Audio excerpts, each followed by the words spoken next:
भुसावळ येथील नगरपालिकेच्या सभेत एक विषय वगळता 300 विषय मंजूर। भुसावळ येथे नगरपालिका सभागृहात प्रभारी नगराध्यक्ष शैलजा नारखेडे यांच्या अध्यक्षतेखाली सभा पार पडली।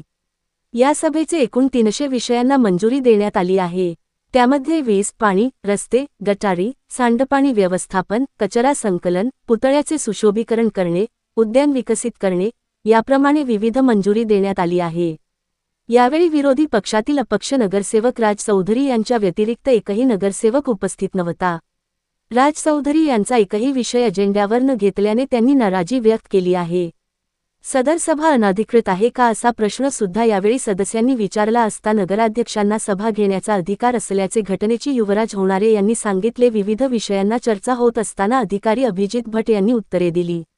सभेत उपस्थित नगरसेवकांपैकी पिंटू कोठारी, युवराज लोणारी, किरण कोलते, विशाल नाटकर, राजू आवटे, महेंद्र सिंग ठाकूर, प्राची पाटील आदींनी चर्चेत सहभाग घेतला होता। सभा खेळीमेळीच्या वातावरणात पार पडली। आवाज जनतेचा न्यूज करिता कलीम पायलट भुसावळ। नगरपालिकेची सर्वसाधारण सभा ही 3 फेब्रुवारीची झालेली होती। त्यानंतर मागच्या सत्ताधाऱ्यांनी किमान 3 सभा या काही कारण नसताना तहकूब केलेल्या होत्या। खरं म्हटलं की त्यांनी तेव्हा त्या तहकूब करण्याचं कुठलंही कारण नव्हतं, परंतु त्यांना या गावाच्या विकासाच्या दृष्टिकोनातून कोणतेही निर्णय घ्यायचे नव्हते। आणि त्यानंतर त्या जात पडताळणी समितीसमोर त्या अपात्र झाल्यानंतर त्यांचं हे पद रिक्त झालं आणि त्यानंतर उपनगराध्यक्षांना प्रभारी नगराध्यक्ष म्हणून जो कायद्याचा अधिकार आहे तो मिळाला। कारण कोणत्याही नगरपालिकेचा नगराध्यक्ष हा जर सुट्टीवर गेला, काही कारणास्तव गावात नसेल किंवा तो कुठल्या गोष्टीसाठी अपात्र झाला असेल किंवा तो कुठल्याही कारणास्तव त्याने राजीनामा दिला असेल किंवा त्याचा मृत्यू झाला असेल, अशा जोपर्यंत पुढील निवडणूक होत नाही तोपर्यंत उपनगराध्यक्ष हे पदसिद्ध प्रभारी नगराध्यक्ष म्हणून काम करू शकतात। आणि त्याच कायद्याच्या आधारे आम्ही नगरपालिकेच्या प्रभारी नगराध्यक्षांनी आजची मीटिंगचं हे नियोजन केलेलं होतं। आजच्या सर्वसाधारण सभेमध्ये एकूण शहराच्या विकासाच्या दृष्टिकोनातून 300 विषय घेतलेले होते। त्यातील एक विषयाच्या संदर्भामध्ये आम्ही नामंजूर केलेला आहे, कारण त्यामध्ये नगरपालिकेचं आर्थिक हित जोपासलं जात नव्हतं, किंवा नगरपालिकेचं त्यात आर्थिक नुकसान होणार होतं आणि म्हणून आम्हाला असे विषय पुरवणार नसल्याने आम्ही तो विषय नामंजूर केलेला आहे। परंतु 279 विषय आम्ही बहुमताने मंजूर केलेले आहेत आणि येत्या काळामध्ये याचे सर्व ठराव होऊन या शहरामध्ये विकासांची कामे जोरात सुरू होतील, त्याबद्दल माझ्या मनात शंका नाही। आपण बघत असाल की 12 मे पासून प्रभारी नगराध्यक्षांनी चार्ज घेतला, त्यानंतर महिन्याच्या वर या शहरामध्ये आचारसंहिता MLCच्या निवडणुकीची आचारसंहिता होती। त्यामुळे कुठलेही विषय या 4 महिन्यात मंजूर नव्हते, त्यामुळे आपण निविदा काढू शकले नाही। नगरपालिकेमध्ये कुठलंही काम करायचं असलं तर त्या संदर्भामध्ये आपल्याला निविदा काढावी लागते, कार्यदेश द्यावं लागतं, त्यानंतरच कामाची सुरुवात करावी लागते। परंतु असे कुठलेही ठराव नसल्यामुळे आतापर्यंत कामं होऊ शकले नाही, परंतु आता कामं सुरू नाही यात आम्ही सुद्धा कामं घेतलेले आहेत। कारण या शहराचा पाणी पुरवठ्याचा विषय हा कळीचा मुद्दा झालेला आहे आणि आम्हाला या शहराला लवकरात लवकर शुद्ध पाणी देण्याचा आमचा प्रयत्न आहे। आजही आपण बघत असाल की पुराचं पाणी लाल प्रकारचं येत असलं तरी शहराला, संपूर्ण शहराला हे चांगल्या प्रकारचं आणि चांगल्या प्रतीचं आणि शुद्ध पाणी आपण या 15 दिवसापासून देत आहोत। आपण त्यावर मेहनत घेत आहोत आणि ह्या सर्वसाधारण सभेवर विरोधकांनी खरं म्हणजे बहिष्कार घालायला नको होता।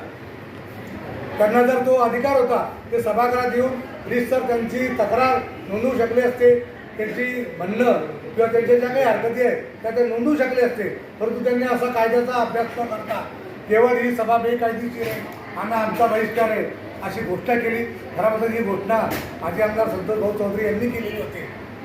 त्यांच्या नगरसेवकाचा याला पाठिंबा नव्हता, कारण अनेक नगरसेवकांनी खाजगी मला फोन करून सांगितलं की आमची यायची इच्छा आहे, परंतु आम्हाला आता नाही यायचं, त्यामुळे अनेक नगरसेवक येऊ शकले नाही।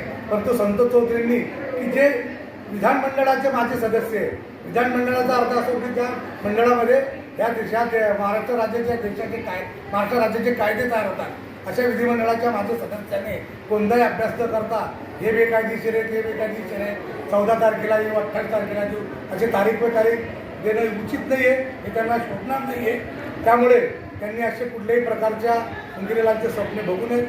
त्यांचे गायत्री बंगाडे यांचा जातीचा दावा सिद्ध होणार नाही, कारण मुळात त्यांच्याजवळ कुठले कागद नाही आहे। जर त्या खरंच चर्मकार असत्या तर त्यांच्या चर्मकार म्हणून एखाद्या जर त्यांचे नाते या महाराष्ट्रामध्ये पुढे पाहिजे होते, एक नातेवाईक त्यांनी असं दाखवून द्यावा की त्यांचा चर्मकार या जातीचा त्याचा एक नातेवाईक आहे. त्यामुळे त्यांचा दावा सिद्ध होणार नाही. येणाऱ्या काळापर्यंत आम्ही आमच्या नगराध्यक्षा या प्रभारी नगराध्यक्ष म्हणून काम करतो. भाऊ, एकीकडे जर बघितलं की विरोधी पक्षाने नगरसेवकांनी बहिष्कार टाकला होता, त्यातील एक अपक्ष नगरसेवक आहे अशी चर्चा आहे की त्यांच्याच गटातले होते, ते या सभेला उपस्थित होते. आणि अनेक या ठिकाणी जर बघितलं तर सभेमध्ये कुत्रे निर्वजीकरणचा मुद्दा गाजला आणि उघड्यावर मांस विक्रीचा जो मुद्दा आहे तो पिंटू पुढारी यांनी काढला होता. त्याच्यावर काय उपाययोजना आहे? हे बघा, कोणत्याही शहराचं सौंदर्यीकरण आबादीत राखतात हे नगरपालिकेचं आद्य कर्तव्य आहे. परंतु आज आपण भुसावळ शहरात बघत आहे की गल्लोगल्ली रस्त्यावर उघड्यावर मांस विक्री होते. ह्या शहरात मांसाहारी लोकांची संख्या मोठी असली तरी म्हणजे मांस विकण्याच्या संदर्भामध्ये काही नीती नियम पाळले पाहिजे. आम्ही अनेकदा बघतो की रस्त्यावर जनावरं काटणे, त्याचं विल्हेवाट रस्त्यावर लावणं किंवा त्याचे जे वेस्टे निघतं ते नाल्यामध्ये फेकणं अशा प्रकारचं कार्य या शहरामध्ये सुरू आहे. मी जे मांस विक्री करणारे किंवा मच्छी विक्री करणारे या सगळ्या व्यापाऱ्याला विनंती करेल की आपण कायद्याच्या दृष्टिकोनात तर कायद्याच्या चौकटीत राहून हे सर्व काम करावं. कुठंही उघड्यावर मांस विक्री करू नका किंवा त्याचे जे वेस्टेज असेल ते नाल्यामध्ये फेकू नका. नाल्यामध्ये फेकल्याने तिथे कुत्रे वाढत आहेत आणि कुत्र्यामध्ये हिंसक वृत्ती वाढते. आणि या शहरामध्ये आपण प्रत्येक ठिकाणी नाल्यामध्ये जर गेले तर 50-100 कुत्रे ते तुम्हाला भिरत असतील आणि ते वेस्टेज टाकायला निघत असतील. भाऊ, काही अनेक दिवसापासून जी प्रलंबित असलेली सभा आज पार पडली आहे. काही विषय एक विषय नामंजूर करतानाच इतर विषयांना एकमताने मंजुरी दिली आहे. भुसावळ नगरीसाठी काय निर्णय घेतले गेले? आज हे भुसावळ नगरपालिकेची सर्वसाधारण सभा पार पडली. यात शहराच्या विकासाला चालना देणारे असे 300 विषय घेतले गेलेले आहेत. त्यांना त्या सर्व विषयांना एकमताने मंजुरी मिळालेली आहे. विरोधी पक्षांनी म्हटलं होतं की ही सभा अवैध आहे, मात्र सभा घेतली गेली. कसं बघता त्याकडे? तो त्यांचा प्रश्न आहे. जिल्हाधिकारी निर्णय देतील ही सभा इनलिगल आहे का लीगल आहे ते. Subscribe now and press the bell icon. Never miss an update.